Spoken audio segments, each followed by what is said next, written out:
Test 3 விமர்சனம். Madhavan, Nayanthara, Siddharth, Meera jasmine, காளி வெங்கட், ஆடுகளம் முருகதாஸ் மற்றும் பலர் நடிப்புல சசிகாந்த் இயக்கத்துல சக்தி ஸ்ரீ கோபாலன் இசையில வெளிவந்திருக்கும் படம் தான் டெஸ்ட். படம் எப்படி இருக்கு வாங்க பார்க்கலாம். இந்திய கிரிக்கெட் அணியின் நட்சத்திர வீரராக கொண்டாடப்பட்ட சித்தார்த்தை அணியில் இருந்து நீக்கிவிட்டு புதியவருக்கு வாய்ப்பு கொடுக்க கிரிக்கெட் வாரியம் முடிவு செய்கிறது. அதனால் சித்தார்த் தனது ஓய்வு அறிவிப்பை அறிவிக்க வேண்டும் என்று அவரை வற்புறுத்துகிறது.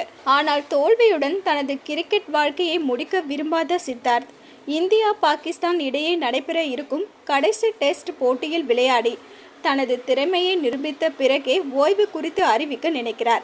இதனால் அந்த டெஸ்ட் போட்டியில் விளையாட வேண்டும் என்பதில் உறுதியாக இருக்கிறார். தண்ணீரில் இருந்து எடுக்கப்படும் ஹைட்ரஜனை எரிபொருளாக கொண்டு வாகனங்களை இயக்கும் முறையை கண்டுபிடிக்கும் விஞ்ஞானி மாதவன் தனது கண்டுபிடிப்பிற்கு அங்கீகாரம் பெறுவதற்கான முயற்சிகளில் ஈடுபடுகிறார். அவரது மனைவி நயன்தாரா கணவரின் லட்சியத்திற்கு உறுதுணையாக பயணித்தாலும் ஒரு கட்டத்தில் அனைத்தையும் விட்டுவிட்டு கணவன், குழந்தை என்ற வாழ்க்கையே போதும் என்ற மனநிலைக்கு வருகிறார். திருமணமாகி பல வருடங்களாக குழந்தை இல்லாமல் இருப்பவர் அதற்கான கடைசி முயற்சியாக மருத்துவ சிகிச்சை மேற்கொள்ள முடிவு செய்கிறார். இந்த மூவரும் தங்கள் கனவுகளின் கடைசி வாய்ப்பை எதிர்நோக்கி பயணிப்பதோடு இந்த உலகத்திற்கு தங்களை நிரூபிப்பதற்கான கடைசி தருணமாகவும் பார்க்கிறார்கள். இதனால் எப்படியாவது நினைத்தது நடக்க வேண்டும் என்ற எண்ணத்தில் பயணிக்கும் இவர்கள் மூவரின் பயணத்தை ஒரே புள்ளியில் சந்திக்க வைக்கும் கிரிக்கெட் போட்டி இவர்களை மிகப்பெரிய சோதனையில் சிக்க வைக்கிறது.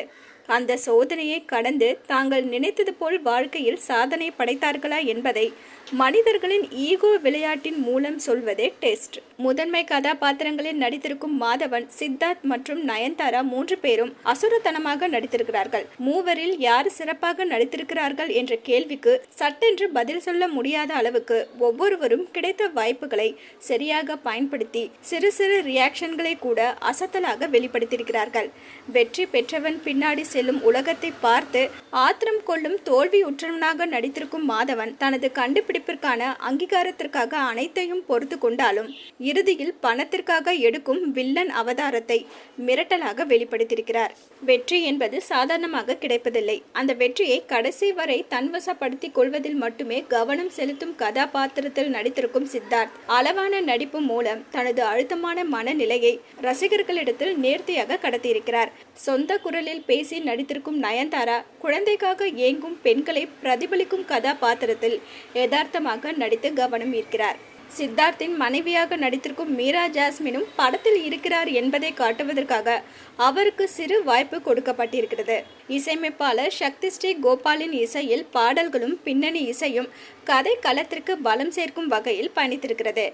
ஒளிப்பதிவாளர் வீரசிங் கோஹிலின் பணி படத்தின் தரத்தை அதிகரிக்க செய்திருக்கிறது. படத்தொகுப்பாளர் TS சுரேஷ், கலை இயக்குநர்கள் என் மதுசூதன் மற்றும் ஸ்வேதா சாபு சிறில் ஆகியோரது பணி படத்திற்கு கூடுதல் சிறப்பு சேர்த்திருக்கிறது. எழுதி இயக்கியிருக்கும் சசிகாந்த் கிரிக்கெட் போட்டியை களமாக கொண்டு ஈகோவினால் வாழ்க்கையில் விளையாடும் மனிதர்களையும் அவர்கள் சந்திக்கும் சோதனைகளையும் விறுவிறுப்பாகவும் சுவாரஸ்யமாகவும் சொல்லியிருக்கிறார். மொத்தத்துல இந்த டெஸ்ட் T20 போல் விறுவிறுப்பாக இருக்கிறது.